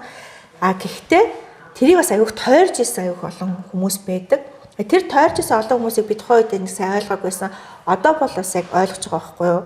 Яг эргээл нөгөө нэг хувь хүн дээр аягүй дарамт ирдэг юм байна, хариуцлага ирдэг юм байна, янз бүрээр хилүүлдэг юм байна. Одоо ч одоо манай гэр бүлийн гишүүдийн зүгээс ч гэсэн баг найз нөхдийн зүгээс одоо солонгоо одоо болчих уу, одоо наад оюутлагаа одоо хаяачил гэдэг шүү дээ. Сая ингээд ярьж энэ хөндлөнгийн шинжээч оруулсан дүгнэлтийг хараад Rio Tinto компани бас сандраад өөрөө тэглэе гэсэн юм байна. Одоо энэ Turquoise Hill Rio Tinto-гийн бас нэг хувьцаа эзэмшигч Turquoise Hill одоо байха болсон. Turquoise Hill компани жижиг хувьцаа эзэмшигчд гэдэг Pentwater гэх компани хөрөнгө оруулагчид Нью-Йоркийн шүүхэд Rio Tinto-г одоо хөрөнгө оруулалтын мэдээлэлээ худлаа мэдүүллээ гэж шүүхэд өгсөн. Шүүхийн одоо өмнө тохиролцоогоор Rio Tinto компани $118 сая төлж тохиролцсон юм байна. Бараг 500 тэрбум төгрөг гэсэн. Тэгээ манай улс тэгвэл яг энэ хөндлөнгийн шинжээчээр дүгнэлт нь гараад зөрүүтэй гарсан бол шүүхэд өгч болтгүй. Шүүхэд өгсөн шүү дээ. Бид нар ч одоо нөгөө татврын арбитрийн маргаан байгаа шүү дээ. Татврын арбитрийн маргаан дээр засгийн газараас нөгөө байр суурийг хамгаалах гад Монгол улсын эрх ашигыг хамгаалах гад хоёр сөрөг нэхэмжил гаргасан байдаг байхгүй юу? Тэгээ тэр хоёр сөрөг нэхэмжлийн нэг нь яг энэ Pentwater гэдэг энэ Америкт үүссэн маргаантай адилхан Rio Tinto компани далдуурхаан одоо энэ ажлаа дуусгаж чадаагүй хугацаа хэтрүүлээд хөрөнгө оруулалтын зардал 2 тэрбум Америк доллараар нэмэгдүүлсэн нь Rio Tinto-гийн одоо менежментийн алдаанаас болсон. Үүнтэй холбогдуулаад нэгдүгээрт Монгол Улсын засгийн газарт үнэн бодиттой мэдээлэл өгөөгүй, хоёрдугаарт Монгол улсад хохирол учруулсан, олж олох ёстой байсан орлого нь хойшлсон, манай улсад ирэх ёстой байсан татврын орлого, ноогдол ашигаад аюух ингээд үр дагавар ихтэй байна гэдэг. Тэгээ бид нар сөрөг нэхэмжил гаргацсан байгаа. Харамсалтай нь одоо бараг жил болж байгаа зү. Энэ сөрөг нэхэмжилч одоо өнгөрсөн 5 сар жил болж байгаа. Өнгөрсөн 5 сар тогтоож зэрэг юу байсан бэ гэхээр авилгын хэрэг хэрэглээ. Тэгээ одоо энэ яг хоёр сөрөг нэхэмжил гаргасны нэг нь одоо тэр далдуурхайн асуудал байгаа. Энэ Pentwater-тай адилхан. Одоо ер нь л нөхөн төлбөр авъя гэдэг асуудал. Хоёр дахь нь авилга албан тушаалын асуудал. Тэгэхээр нэг оюутлагын төсөлтэй холбоотой оюутлагын хөрөнгө оруулалтын гэрээ, Дубайн гэрээг байгууллагатай холбогдуулаад нөгөө яг тухайн үед ажиллаж исэн хүмүүс нь ялангуяа ерөнхий сайд асан баяр, сангийн сайд асан баяр цогт тэгээ Дубайн гэрээтэй холбогдуулаад сайхан бэлэг ерөнхий сайдтай ч гэсэн холбоотой бас эргэлзээтэй асуудлууд байдаг. Тэгэхээр үүнтэй холбогдуулаад бас авилга ашиг сонирхлын асуудлуудыг бас хүндсэн сөрөг нэхэмжлийг гаргасан. Гэхдээ би бол яг тэр хоёр сөрөг нэхэмжлийг ингээд гаргах нь бол мэдээж бидний хувьд гарах ёстой байсан гэж боддог. Ялангуяа манай хуулийн зөвлөхөд зөвлөөд энэ асуудлуудыг та нараас мухарлах ёстой гэдэг. Гэхдээ манай ингээд дотоодын улс төрийн ингээд нөхцөл байдлыг харахаар тэр сөрөг нэхэмжил гаргасан нь маш олон хүний бас дургуй хүргэсэн юм шиг байгаа. Одоо ер нь хийгдүүцлийг хүргэсэн. Ер нь бол яг манай дотоодын улс төрд бас аюу тийм дөргөн өгсөн гэх юм уу те. Оюутлагын төсөлтэй холбоотой бас энэ эргэлзээтэй асуудлууд дээр бид нар цэг тавих ёстой. Ер нь ингээд үнэхээр авилгын асуудал байсан юм уу? Авилгын асуудал байсан бол энэ дээр монголчууд хариуцлага хүлээхээсээ гадна тэр сөрөг нэхэмжлэлээр дурдж байгаа авилгын асуудал нь Санжийн баяр сайд, баяр цогт сайдтай холбоотой юм уу? Бас өөр дараагийн одоо шинэ хүмүүс гараад ирсэн байна. яг энэ нэг арбитрийн маргаан шийдвэрлэх ажиллагаа чинь нууц байгаа даа байхгүй юу. Тэгэхээр нууц болохоор нөгөө би ингээд дэлгэрэнгүй мэдээлэл өгчхөр намайг одоо бараг нууц задрууллаа гэж бас айгуул хэрэг үүсгэж магадгүй. Тэгэхээр гол асуудал нь би түрүү хэлсэн оюутлогын хөрөнгө оруулалтын гэрээ болон Дубайн гэрээтэй холбогдуулаад бас Монгол улсын их ашигыг одоо хохироосон авилгын асуудалтай холбогдуулаад сөрөг хэмжил гаргасан. За энэ асуудлыг гэхдээ Rio Tinto компани бас яг нотлох баримтаа өгөхгүй нөгөө арбитрийн маргаан шийдвэрлэх ажиллагаанд ерөөсөө хамтарч ажиллахгүй байгаа. Тэгэхээр сая өөрөө чи хэлсэн 25 оны 5 дугаар сард бид нар засгийн газар тухайн үед одоо засгийн газар огцорхоос өмнө гэсэн үг шүү дээ. Оюутны засгийн газар огцорхоос өмнө манай хуулийн ферм Английн шүүхэд хэмжил гаргасан. Тухайд юу гэж гаргасан бэ гэхээр ингээд Монгол засгийн газар энэ үргэлжилж байгаа арбитрийн маргаанд 2 сөрөгийн хэмжил гаргасан. Нэг нь авилгын асуудал, хоёр дахь нь энэ далдуурхайн асуудал дээр Rio Tinto-с худал мэдээлэл өгсөн, ажлын хариуцлага алдсан тийм ингээд Монголоос охирсон гэдэг. Энэтэй холбогдуулаад Rio Tinto компани мэдээлэл өгөхгүй байна, нотлох баримт өгөхгүй байна. Нөгөө маргаан шийдвэрлэх ажиллагаанд хамтарч ажиллахгүй байна гэдэг. Тэгээ нөгөө арбитрийн маргаан ингээд тухайн улсын нутаг дэвсгэр дээр болж ивэл олон улсын нөгөө практик жишгээр ч гэсэн Английн хуулиар ч гэсэн тухайн улсын шүүхт нь хандаад нотлох баримт гаргуулах боломжтой. Гэхдээ нөгөө талаараас нөгөө Лондонд бас бид нар тийм Английн шүүхэд хэмжил гаргасан ч гэсэн тэрний хэмжлийг бас хэрэгсэхгүй болгож шийдвэрлсэн байгаа. Тэгэхээр нөгөө 25 оны 5 сард гаргасан хэмжлийг Английн шүүх хэлцээд 9 сард бол хүлээж аваагүй юм билээ. Тэр Rio Tinto компани ч гэсэн одоо Английн бас маш нэр хүндтэй хуулийн фермийн хөслөөд, аягүй сайн хуульчдын хөслөөд бид нар нотлох баримт өгөхгүй. Бид нар ингээд тийм үүрэг хүлээгээгүй гэд ерөнхийдөө бол энэ бол манай Rio Tinto компани арилжааны нууцаа. Арилжааны нууцаа юу гэж бидний хэлэг барьж байгаа юм уу те? Ер нь бидний хэлэг барьж байгаа хгүй. Тэгээ бидний аягүй бодох хэрэгтэй юм. Надад ялангуяа ингээд олон улсын бизнесээр эрхцүү чиглэлээр ингээд мэрэгчиж ажиллаж исэн. За би өөрөө ч гэсэн Нью-Йоркод хуулийн зөвлөгөө өгөх эрх авч ирсэн. Английн хуулиар ч гэсэн зөвлөгөө өгөх эрх одоо 2018 онд авч ирсэн. Одоо хуульч хүний хувьд хэлэхэд энэ бол үнэхээр ингээд Монгол улсыг тохуургаж байгаа, дээрлэж байгаа, одоо ер нь басамжилж байгаа зүйл. Rio Tinto компани Монгол улсын нутаг дэвсгэр дээр оюутлогын төслийг тий удирдлагыг хэрэгжүүлж байна. Оюутлогын төсөл манай улсын өмнө хувьд үйл ажиллагааны явж байна. Тэгээ оюутлогын төсөлтэй холбоотой яг зардал нь яагаад тэтэрсэн, хугацаа нь яа хойшлцсан, та нар энийг хизээ мэдчихсэн бол ямар түвшинд мэдчихсэн, дахиад бас ингэж зардал тэтэр хэрслээ юм уу гэдэг асуултыг асуухаар нотлох баримтаа өгөө гэхлээр өөртөө өгдөггүй гаргаж өгөх юм тий. Бид нар өгөх шаардлагагүй гэдэг. Тэгээ тухайн үедсэн бид нар авъя гэж хэлжсэн байхгүй юу. Тэгсэн юу гэж хэлжсэн бэ гэхлээр энэ бол манай Rio Tinto компани төлөөлөл өдрөх зөвлөлд танилцуулдаг арилжааны нууц мэдээлэлээ, бизнесийн нууц. За. Тэгээд нэгэнт бас шүүхийн асуудал нэхэмжлэх гарсан талаар ярьсных улсын хурлын гишүүн Батнайрамдлын ахалсан нээлттэй сонсголын үеэр бас л Бракуда нэртэй ийм төслийг хэрэгжүүлсэн гэж мэдээлэл өгсөн л дөө. Тэгэхээр ингээд энэ нь үнэхээр ийм нэртэй одоо Rio Tinto-гийн талаар, оюутлогын төслийн талаар сөрөг мэдээлэл нийгэмд явуулахгүй байх зорилготой ийм төсөл явуулсан нь үнэн юм бол энэ дээр бас хариуцлага тооцож болдгоо юм уу? За энийг бол би яг тэр сонсголын үеэр л анх сонссон. Яг тэр Баракуда гэдэг нэрийг бас би өмнө сонсоогүй байсан. Тэгээ ер нь бас энэ хаанаас гарсан юм бэ гэдээ судлаад үзсэн чинь тэр нөгөө Pentwater гэдэг нөгөө жижиг хувьцаа эзэмшигч нар нь Нью-Йоркийн шүүхэд нөгөө хэмжил гаргахтаа дурдсан байсан юм байлээ. Ер нь бол Rio Tinto компани үйл ажиллагаа бол айгүй тийм зохисгүй, хууль зөрчсөн зүйлс байна. Тэгээд маш их юм нөлөөллийн үйл ажиллагаануудыг явуулсан байна. Ялангуяа ингээд Монгол улсад бас өөрсдийнхөө нэр хүндийг нэмэгдүүлэх, оюутлогын төсөлтэй холбоотой асуудлуудыг яриулахгүй байх зорилгоор бас ийм нөлөөллийн үйл ажиллагааныг маш өргөн хүрээтэй хийсэн байна гэдэг асуудал байсан. За надад бол яг энэтэй холбоотой бас нотлох баримт одоо мэдээлэл бол байхгүй. Гэхдээ миний ойлгосноор энэ асуудал бол одоо ч гэсэн үргэлжилж байгаа. Rio Tinto компани өнөөдөр ч гэсэн Монгол улсад нөлөөллийн үйл ажиллагаагаа явуулж байгаа, лобби хийж байгаа. Тэгээ бидний авах ёстой мөнгөнөөр бидний тархийг угааж байгаа гэсэн үг үстэй. Тэгэхээр хоёлаа ингээд яг жоохон тооцоо хийгээд үзэхээр Rio Tinto компани оюутлогын төслөөс хуримтлагдсан хүү нэрээр одоо зээлийн хүү нэрээр 7 тэрбум Америк доллар авах гээд хүлээж байгаа байхгүй. 7 тэрбум чинь маш их мөнгө шүү дээ. Тэгээ 7 тэрбум Америк доллар гэдэг чинь ер нь манай одоо улсын төсвийн бараг талаас илүү хувь байна те. маш их хэмжээний мөнгө. За энэ мөнгийг энэ хүмүүс авна гэд одоо тооцоо хийсэн сууж байна. За энэ мөнгийг аавна гэд тооцоолсон байсан чинь засгийн газрынх нь ажлын хэсэг аягүй сайн ажиллаад та нар энийг авч болохгүй юм биш үү? Та нар энийг одоо ингээд хүүгээ цуцлах ёстой юм биш үү? Ягаад гэвэл та нар алдаатай ажилласан биш үү гэж одоо шаардлага тавиад байсан чинь тэр хүмүүс яах вэ? Аль болох нөгөө өөрсдөө л хамгаална шүү дээ. Нөгөө 6 тэрбум одоо хоримтлагдсан хүүгээ бид нар яаж авах вэ гэдгээ бодно шүү дээ. Тэгэхээр 5 сая Америк долларыг Монголд зарцуулаад 5 сая Америк долларыг лобби хийгээд те одоо 5 сая чинь бол тэдний хувьд айгүй бага мөнгө байхгүй юу? Миний ойлгосноор одоо хүүхдийн паркийг 8 сая Америк доллараар тохижуулсан. Тэгээд тийм хэмжээний дахиж зардал гаргаад нөлөөллийн үйл ажиллагаа явуулаад за тэгээд нөгөө оюу толгойг муулж болохгүй. Оюу толгой бол Монгол татвар төлж байгаа ханган нийлүүлэгчтэй ажлын байр олгож гин та нар магт гэсэн тарих угаалт. Тэгээд 5 сая Америк доллараар Монголд нөлөөллийн үйл ажиллагаа, хэвлэл мэдээллийн одоо тий коммуникацийн үйл ажиллагаа явуулвал маш их мөнгө бичтэй тий.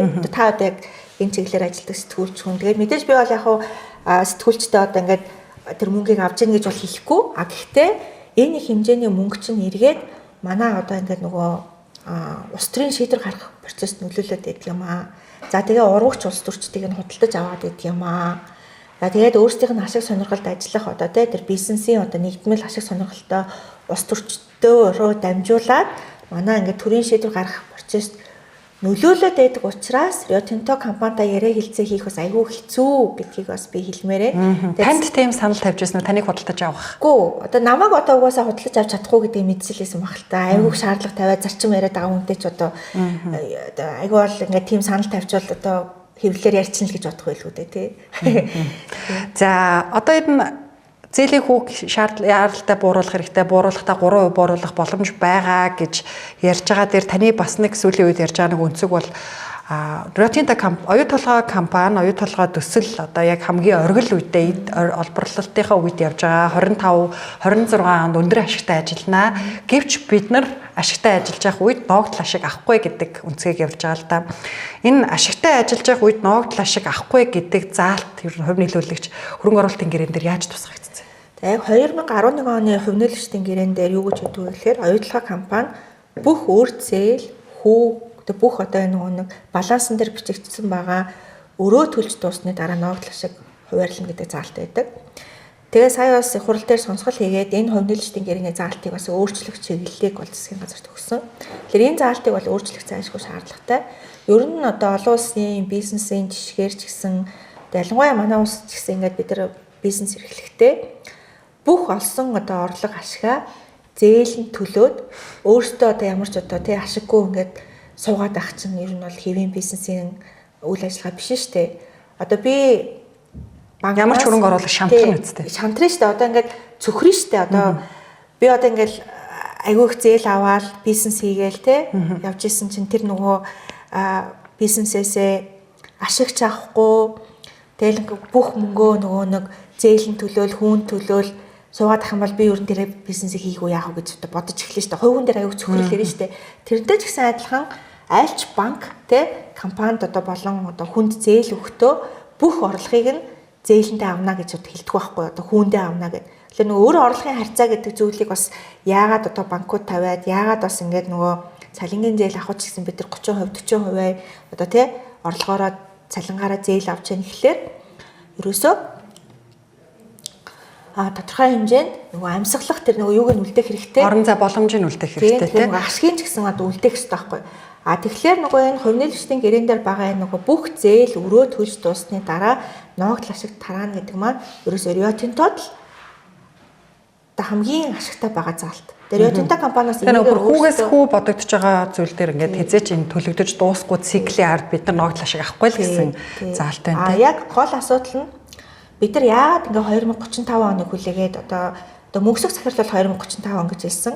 Манай засгийн газрын ажлын хэсгээс миний санаж байгаагаар хамгийн сүүлд Эрдэнэс Монголын захирал байсан наран цогц захирал 2038 он гэсэн тоог хэлжсэн. Ноогдол ашиг авах хугацаа. Тийм, ноогдол ашиг. Тэгэхээр нөгөө дараагийн 10 жилийн хугацаанд яг оюу толгой төслийн хамгийн өндөр одоо зис алтны агуулмжтай хамгийн одоо баялаг хэсгийг олборлж байгаа байхгүй юу. Ер нь бол өрмийг авч байгаа. Энэ өрмийг авахдаа бид нар одоо байгаа нөгөө энэ гэрээнүүд ямар байна гэхэлэр бүх одоо ашиг орлогыг нь Rio Tinto авна. Менежментийн төлбөр авна, баталгааны шимтгэл гэж аавна. За зээлийн хүү аавна. Хүүгээс хүү тооцныг аавна гэд. Тэгээ зээлээ аавна гэд. Тэгээ ингээд нэг баахан ингээд нөгөө нэг юу бичсэн. Одоо ингээд сайхан бэлэг одоо ерөнхий сайдаас би бас асуумаар гахгүй. Үнэхээр Монгол Улсын засгийн газрын 34% ногдож байгаа тэр зээлийг үнэхээр худлаа бичлэлттэй одоо тэр бол байхгүй байсан зүйл гэж байгаа юм бол одоо тэгвэл энэ оюутлогоо компани Rio Tinto-д өгөх ёстой мөнгийг тааж гисэн бас энэ хоосон бичлэлт гэж бодож байна уу гэж би бол асуумаар байгаа. Энэ ч бас яг адилхан байхгүй. Тэгээд энэ их мөнгө одоо төлж дууссаны дараа тэгээд тэр хооронд нь төлөх хүртэл ингээд хүү хоримтлагтаа л шүү дээ. Тэгэхээр энийг нөгөө бид нар хүлээгээ суугаад тахлаар оюутлогын хамгийн өрн болсон хэсгийг нь олборч дуусаад бид нар нөгөө олигтой ашиг авч чадахгүй. Тэгээ нөгөө бухын доотхыг харж өнөг турж өгнө гэдэг нэг үйлрүү идэг шүү дээ. Яг тэрийг тавтах гэдэг байгаа байхгүй. Өөрөөс нэг миний нэг хэлэх дуртай жишээ. Би тэгэхээр борооны алтны ордны асуудал байгаа тийм. Яг адилхан жишээ болох гэдэг байгаа. Тэгэхээр одоо үзэгчдэд илүү ойлгомжтой байхаар хэрвээ 2025 онд бид нар одоо энэ заалтыг харгалзахгүйгээр ашигтай ажиллаж эхлэхээр ногдол ашиг Монголын тал 34% авахар байсан бол хэдэн төгрөгийн ашиг авч болох байсан бэ? Энэ жил оюутлогоо компани одоо хүлээгдэж байгаа цэвэр ашиг нь 5 тэрбум Америк доллар гэж олон улсын шинжээчд хэлж байгаа. Доор хойж 5 26 онд. 26 онд. Яагаад ийм өндөр ашигтай байна гэхээр 5 тэрбум Америк доллар ч аягүй хэмэг штэ. Тэрний 34%-ийг нь бид нар авч болох байхгүй. Тэр 1.5 тэрбум Америк доллар. 5 их на 6 их на төгрөг байхгүй. Зэсийн үн одоо хамгийн өндөр үедээ явж байгаа шүү. Өнөөдрийн ханшаар 13,500 доллар байна тонн. Яг бас яагаад ингэ нөгөө ашиг нь нэмэгдээд байна гэхээр нэгдүгээр гүний уурхай нийгэм ашиглалтанд ороод бүрэн хүчин чадлаараа ажиллаад эхэлсэн. Тэгэхээр нөгөө үйл ажиллагааных нөгөө зэсийн баяжмал нь нэмэгдсэн, экспортлж байгаа зэсийн баяжмал нь нэмэгдсэн. Нөгөөтэйгөр зэс алтны үнэлгээний зах зээл дээр өндөр байна. Энэ өндөр байгаагаас болоод бас ашиг нь ингээ гинт нэмэгдэж байгаа байхгүй 50%-аар нэмэгдэж байгаа. 50% энэ гинтийн ашигыг бас монголчууд бид нар авч чадахгүй дахиад хүлээгээ суух болчиход байгаа. Тэгэхээр энэ жил бас бидний ингээд хамгийн боломжтой бас шаардлага тавьж болох. Ялангуяа би бас засгийн газрын ажлын хэсгийг шаардлага тавиасаа гэж бодож байгаа зүйл нь ногдол ашиг авъя. За одоо тэр менежментийн төлбөр энэ төр гэж жижиг асуудалд анхаарлаа хандуулад яах вэ? Ногдол ашиг тавих шаардлага тавья. Тэгэх юм бол Rio Tinto компаниаг зөөлрөх байхгүй юу? Ногдол ашиг авах шаардлага тавьбал бид хөрөнгө оруулалтын гэрээг л өөрчлөх ёстой болно үстэй. Хувь нээлтийн гэрээг өөрчлөх. Хувь нээлтийн гэрээг дээр энийг бас Rio Tinto компани зөвшөөрөх юм бол бүрэн боломжтой байхгүй. Бид нар ямар нэг зүйл зөрчөөд хууль зөрчих гээд байгаа юм ерөөсөй байхгүй шүү дээ. Хөрөнгө оруулалтын гэрээн дээр энэ асуудал байдаггүй. Хөрөнгө оруулалтын гэрээ чи юу зохицуулдаг вэ гэхээр ерөөсөө л оюутлогын үйл ажиллагааг одоо татварын хувьд докторжуулсан. Одоо Монгол улс шинээр татвар бий болгох юм бол тэрийг төлөхгүй. За ашигт малтмлын нөөц ажилсны төлбөр одоо 5% төлнө. Нэмэгдсэнийг нь төлөхгүй гэх. Тэр нөгөө Эрдэнэт өнөөдөр бараг 19% нөөц ажилсны төлбөр төлж байгаа. Оюутлогоо 5% төлж байгаа. Тэгэхээр ерөнхийдөө нөгөө оюутлогын хөрөнгө оруулалтын гэрээ гэдэг чинь яг нөгөө хөрөнгө оруулалтын гэрээ гэхээс илүү зүгээр докторжуулалтын гэрээ байхгүй.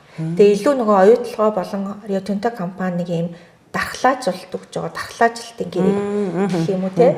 Одоо нөгөө эрсдлийг нь аюух бууруулад байгаа. Манай улс одоо шинээр одоо юу гэдэг агарын бохирдлын төлбөр, ус бохирдуулсны төлбөр ингээл гаргасан 2009 оноос хойш одоо байгаль орчны хувьд ингээд манай улсын хууль тогтоомж улам боловсронгуй болоод байгаа шүү дээ. Тэгээ энэ боловсронгуй болж байгаатай холбогдуулаад яг олон улсын нөгөө байгаль орчны эрхцүүдээр байдаг суурь зарчим нь юу вэ гэхээр бохирдуулагч төлбөрөө төлнө гэдэгээс гэдэг зарчим байдаг. Тэгээ үүний дагуу нөгөө агарын бохирдлын төлбөр, ус бохирдуулсны төлбөр ингээд төлөх шаардлага тавихаар Rio Tinto компани юу гэдэг вэ гэхээр эн чинь нөгөө 2009 онд байгаагүй төлбөр шүү дээ. Би тэр энийг төлөхгүй шүү дээ гэдэг. Тэгээ айгүй инээдтэй юм юу гэхээр одоо манай татварын арбитрийн маргаан чинь 2020 оноос хойш үргэлжилж байгаа. Одоо хүртэл шийдэгдээгүй байна. 4 татварын акт ингээд маргаантай байна. Тэгээ энэ дээр бас байгаа асуудал нь энэ агаар бохирдуулсны төлбөрийн асуудал байгаа байхгүй юу. Тэгээ 3 сая төгрөгийн асуудал байгаа шүү дээ. Бүр анхных нь татварын акт дээр бүр 3 сая төгрөгийн агарын бохирдлын төлбөрийг бид нар төлөхгүйгээ сууж байгаа хүмүүс шүү дээ. 3 сая төгрөг гэдэг чинь одоо тэр хүмүүсийн авж байгаа менежментийн төлбөрийн хажууд одоо $1000 л байгаа байхгүй юу. Тэгэхээр чинь жилд одоо 100 сая Америк долларын менежментийн төлбөр аваад байна шүү дээ. Тэгэхээр яг гэх мэтчлэн аюулгүй асуудлууд байдаг. Тэгээ энэ асуудал болгоныг бас ингээд тайлбарлаад ярихаар яг ингээд надад аюул төрдөг сэтгэл ингээд оюутлогоос аюул яриулахгүй байх сонирхол аюул байдаг. Тэгээ сошиалаар одоо янз бүрээр доромжилж одоо тухайн хүнийг одоо төлөвлөлт гэл та. Тийм. Тэгээ ингээ оюутлогоо ярихаар их хурлын гишүүн Ганбаатартай адилхан болох гэдэг шүү дээ. Тэгээд намайг ч нэгээс ус нэг эмэгтэй Ганбаатар энэ гэж бичээд өгсөн шүү дээ. Тэгэхээр миний хувьд бас энэ нөгөө 5 сая долларын тарих угаалт нь явж байгаа бах. Миний хувьд бас яг бас монголчуудаа хандаж бас хэлмээр байгаа юм нь агиух тийм няхуур сэрэмжтэй байгаарай тий. Гарч байгаа мэдээллүүдээр бас агиу сайн ингээд хянуур байгаарай л гэж хэлмээр байдаг. Тэгээд ер нь бол ингээд агиух мэдээллийн урсгал байна. Тэгээд энэ болгонд ч бас агиух төөрөгдүүлэх үс мэдээлэл байгаа. Тэгээд сүүлийн үед бас энэ Rio Tinto компани нөгөө яг мэдээллийн урсгалыг хянах энэ нөлөөлийн ажиллагаа бас улам эрчимжээд байгаа л санагдаад байгаа л да. Тантай би оюутлагын асуудлаар одоо ингээд 2 дахь удаага ярилцлага хийж байна. Өмнө хууль зүйн дэд сайд буюу сайдаар ажиллаж байхад нь яг энэ одоо ажлын хэсэгт байх үед нь ярилцчихсан. Тэр үе бодвол илүү бас нарийн мэдээллийг илүү дэлгэрэнгүй тайлбарлаж гинүү да гэж харж байна л да. Тухайн үед бол яг бас нөгөө хилцээ үргэлжилжсэн болохоор бас ярихгүй хүрээ гэж байсан байх. Одоо ингээд та яг хилцэлд орж исэн туршлагатай хүн болохоор Rio Tinto-гийн бас нарийн тактикуудыг мэдж байгаа. Маш яаралтай бидний шийдэх чухал асуудал бол зээлийн хүүг бууруулах, ногд лашиг авах заалтыг одоо заавал нөгөө зээлийн дараа зээл төлсний дараа биш ашигтай ажиллаж явах үед ногд лашиг авах гэсэн энэ хоёр заалтыг нэг шаардлагатай, нэг яралтад өөрчлөх шаардлагатай байна. Дээр нь онтригийн талбай асуудал. Тэгэхээр энийг одоо өөрчлөх боломж байна уу? Боломж байна. Одоо бүр зөвхөрсөн үний асуулт байна л та тий. Ямар боломж байна вэ? Боломж бол бүрэн байгаа. Тэгээ миний түрүүнд дурдсан нөгөө хөндлөнгийн шинжилгээний дүгнэлтийг үндэслээд бид нар үргэлжлүүлж шаардлага тавих хэрэгтэй. Тэгээд нэг харамсалтай юм нь юу вэ гэхээр бид нар оюутлага төсөлтэй холбоотой аягүй их мэдээллийг гадаадын хэвлэлээс авдаг. Би ч гэсэн засгийн газрын ажлын хэсгээр ажлын хэсгийн гишүүнээр ажиллаж байхдаа гадаадын хэвлэлийг уншаад оюутлага төсөлтэй холбоотой илүү их мэдээлэлтэй болж ирсэн. Rio Tinto компани өгдөг мэдээлэлтэй харьцуулахад хамаагүй дэлгэрэнгүй ойлгомжтой асуудлууд байдаг. Тэгэхээр Rio Tinto компани бидэрт хэлдэггүй мэдээллүүдийг ингээд хэвлэлээр гардаг, эсвэл бусад тайлан дээр нь байдаг. Тэгэхээр хамгийн чухал асуудал нь бид нар энэ мэдээллийн тэнцвэргүй байдлыг заашгүй анхаарах ёстой. Засгийн газрын ажлын хэсэг яг яриа хэлцээндээ бэлтэж байхдаа хамгийн чухал юм нь манай засгийн газрын ингээд тавьж байгаа шаардлагад хөшүүрэг болох. Бидний одоо хилцээрийн хүзэр юу байна гэдэг дээр аягүй анхаарах ёстой. Хилцээрийн хүзрөө аягүй сайн бэлдэх хэрэгтэй. Тэгэхээр Rio Tinto компани үгүйсгэж чадахгүй, няцааж чадахгүй тэр ингээд асуудлыг ингээд барьж авч чадах юм бол Rio Tinto компани буулт хийн. Тэгэхээс өмнө бол буулт хийхэд аягүй хэцүү. Би өөрөө ч гэсэн ингээд Rio Tinto компаниг буулт хийх гээд өөрөө ч гэсэн ажиллаж байсан хүний хувьд ер нь бол бас амар бол биш. Нөгөө талаараа хөндлөнгийн шинжилгээний дүгнэлтэн дээр засгийн газарт ямар бас зөвлөгөө өгч ирсэн бэ гэхээр санхүүгийн аудит оруулах гэдэг зөвлөгөө өгч ирсэн. Тэгэхээр оюутлага компанийн үйл ажиллагаан дээр ялангуяа тэр далдуурхайн бүтээн байгуулалт дээр 2 тэрбум Америк доллар зардал хэтрүүлсэн гэдэг асуудал дээр хөндлөнгийн шинжилгээ одоо санхүүгийн хөндлөнгийн аудит оруулах одоо тэр зөвлөмжийг өгсөн. Тэгэхээр энийг бас бид нар хэрэгжүүлэх хэрэгтэй. Ингэжээж бас ингээд нөгөө яг энэ төсөл дээр юу болоод байгаа, тэр мөнгө нь яг үнэхээр бодтойгоор зарцуулагдсан юм уу гэдэг асуудал дээр бас тодорхой дүгнэлттэй болж цэг тавина. Өөр асуудал нь бас юу вэ гэхээр бид нар яг энэ оюутлага төсөл дээр цаашдаа маргаангүй байя гэвэл суур гэрээнүүдийг нь өөрчлөх заашгүй шаардлагатай. За яг хөрөнгө оруулалтын гэрээний хамгийн том асуудал бол татварын асуудал байгаа.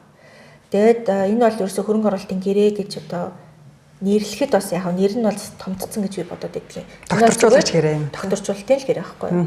Тэгэхээр хувь нийлүүлэгчийн гэрээг л өөрчлөх шаардлагатай. Тэгэхээр хөрөнгө оруулалтын гэрээгээ өөрчлөх хэрэгтэй. Тэр татвартай холбоотой зохицуултыг бид нар эргэж харах хэрэгтэй. Яагаад тэгэхээр хөрөнгө оруулалтын гэрээн дээр байгаа татвартай холбоотой зохицуултаас болоод татварын маргаа үүсэж байгаа байхгүй юу?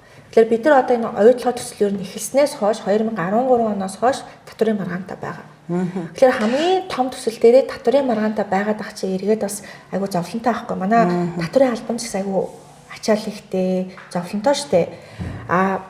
Татварын маргааныг бид нар бас тохирч шийдэж болохгүй. Одоо ингээд тодорхой үнийн дүнгийн бууруулад ч юм уу те. Эсвэл байнгын л тохирол тоо гэсэн хэлцэл тавьдаг байна шүү дээ. Тэгээ Rio Tinto компани зүгээс бол аягүй тэгж тохирё гэдэг шаардлагыг тавиад идэх. Монгол улсын эрх ашиг юу юм бэ? Олон улсын бас жишг ямар байгаа. Одоо сүүлийн үед чинь бас үндэстэн дамсан корпорациуд татвараас зайлсхийхийг хязгаарлсан, хоригдсан олон улсын гэрээ конвенцууд аягүй бий болцсон. Манай улс ч гэсэн гэрээ конвенцуудад нэгдсэн байгаа. Ялангуяа үн шилжилт, одоо энэ татварын суурийг бууруулж байгаа, ашгаа шилжүүлж байгаа. Одоо энэ зээлийн хүүгийн асуудал чинь бас дахиад тэр татварын суурийг бууруулж байгаа манай улсад ирээдүйд төлөх татварыг бууруулж байгаа асуудал байхгүй юу. Тэгэхээр эргээд бид нар ингээд нөгөө үр дагавруудаа аягүй сайн яагаад тэгээ ярихаар нэг дааж таахгүй аягүй хэцүү ажил юм шиг бас ингээд сонсогдчихэж магадгүй. Тий, одоо нэг ийм л өнцөг яваад байдаг л да. Гэрэл бол гэрээ штэ. Нэгэнт хийцэн гэрээг бид нар өөрчлөх боломжгүй. Гадаадын хөрөнгө оруулагчтай үргэн эсвэл одоо ингээд Rio Tinto оюутлогоо төслөө бараг зогсоогоо таачч магадгүй юм шиг ийм хийсвэр ойлголтууд яваад байдаг. Та бас ийм олон улсын бизнесийн эрхцүүч хүний хувьд гэрээгээ ингээд нэгэнт хийсэн гэрээгээ өөрчлөх боломжтой юу? Мэдээж гэрээ байгуулсан бол тэр гэрээгээ одоо биелүүлэх одоо суур зарчим байдаг. Энэ бол олон улсын бизнесийн зарчим, ер нь бол аль ч улсад байдаг зарчим. Гэрээ байгуулсан бол гэрээнийхээ үргийг одоо дагаж мөрднө гэд. Гэхдээ нэгэнт байгуулсан гэрээ суур нөхцлөд нь өөрчлөгдчих юм бол ялангуяа урт хугацаатай гэрээн дээр одоо анх ингээд нөгөө нэг гэрээ байгуулж явах үеийн нөхцөл байдал эрс өөрчлөгдөх юм бол ялангуяа нэг талд нь хэтэрхий сөрөг байдлаар өөрчлөгдөх юм бол эргэж харах зохицуулт байдаг. Тэр нь бол Английн хуульдж байдаг олон улсын гэрээний эрх зүйн одоо хим хэмжээнд дээр ч хүлээн зөвшөөрөгдсөн асуудал. Тэгэхээр хөрөнгө оруулалтын гэрээ бидний бодох ёстой зүйл маань 30 жилийн хугацаатай байгуулагдсан. Өнөөдөр 17 дахь жилдээ хэрэгжижээ. Тэгээд дараагийн 13 жил хугацаанд дахиад үргэлжлээд бас хэрүүл маргаан болоод татврын маргаантай хэрэгжих үү? Харин бид нар өнөөдрийн оюутлогоо төсөл ямар болсон байна гэдэг дээр дүн шинжилгээ хийгээд яг энэ өнөөдөр байгаа оюутлогоо төсөлд нийцсэн гэрээтэй болох уу гэдгийг бас бодох хэрэгтэй байхгүй. Rio Tinto компани гэсэн энэ айгу зүгээр байхгүй. Яа тэгэхээр өнөөдөр би ингээд оюутлог компанитай оюутлог төсөлтэй холбоотой, оюутлогын үйл ажиллагаатай холбоотой ингээд сошиал медиа постууд оруулахаар, мэдээлэл оруулахаар манай иргэдээс ирүүлж байгаа саналын дийлэнх нь, одоо санал үзэл бодлын дийлэнх нь 80-90% нь ерөөсөө хөөж гардаг гэж байгаа. Тэгэхээр энэ нь одоо ингээд асуудлыг аваад үзэхээр Rio Tinto компани гэсэн би бас дүгнэлт хийгээсэ гэж бодож байгаа. Өмнө нь ч гэсэн би бас хэлжсэн. Та нар Монгол улс дахь үйл ажиллагаанд дүгнэлт хийгээч.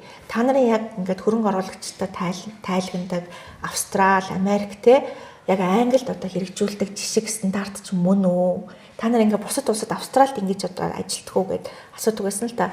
Манай улсыг дээрлэхэд байна гэсэн үг тийм битгий дээрлэхэд гэж аягүй одоо боловсон хэлдэг байсан. Одоо заримдаа ч одоо хэрүүл хийж хэлнэ шүү дээ. Тэгэхээр Rio Tinto компани гэсэн өөрсдөө дүгнэлт хийх хэрэгтэй. Rio Tinto компани үйл ажиллагаа Монгол улсын монголчуудын нийтлэг эрх ашигт нийцэж байна уу? За хөөж гарга гэдэг одоо санал их ирээд байна гэдэг чинь хүлээн зөвшөөрөгдөхгүй байгаагийн л одоо илэрнэ шүү дээ. Хүлтэн гэрээ 17 жил үргэлжилчихэд байхад нэг ч одоо ногдол шиг байхгүй, татврын орлоготой орлого байхгүй.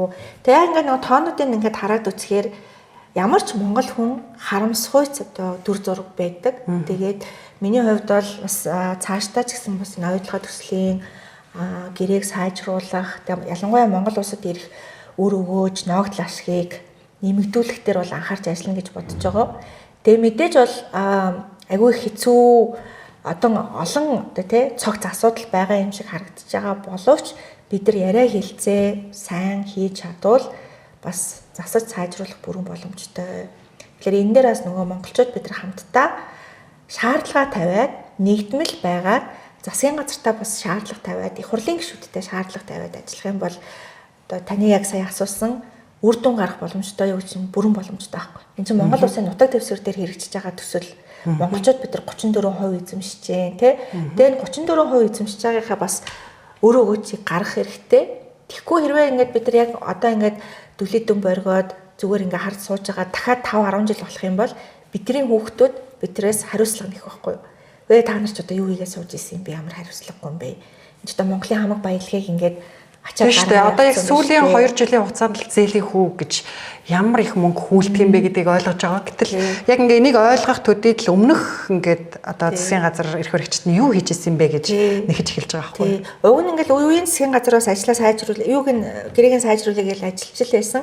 Гэхдээ харамсалтай нь манай нөгөө дотоодын улс төрийн нөхцөл байдал ямар байдаг вэ? Доктортой биш болохоор доктортой биш. Улс төрийн дотоод тэмцэл амар ихтэй. Тэгээ одоо манай намын энэ хагаралчин эргээл бас нэг оюутлогын яриа хэлцээний үр дүнгээс айгүй саармагч болох зүйл рүү ороод байгаа надад их харамсалтай санагдаж байгаа. За баярлалаа. Бидний урилгыг хүлээн авч нэвтрүүлэгт маань нээлттэй ярилцсанд баярлалаа. Хизээд бас энэ оюут толгой гэсэн энэ чухал монголчуудад хамаатай чухал сэдвээр ярихад нээлттэй байдагт нас баярлалаа. За баярлалаа. Амжилт хүсье. За баярлалаа. Хувийн санхүүгээ тэлэх хүсэл төрсөн юм биш үү? Хүлээх хэрэггүй. Хүснэ ав. Netpaid хувааж төлөх боломж бий. Ганцхан л товш. Гайх хэрэггүй. Хүссэн бараагаа худалдаж ав. Одоо харин хүслээ бод. Дижитал зээлийг цөөн алхмаа. Netpaid боломж бий.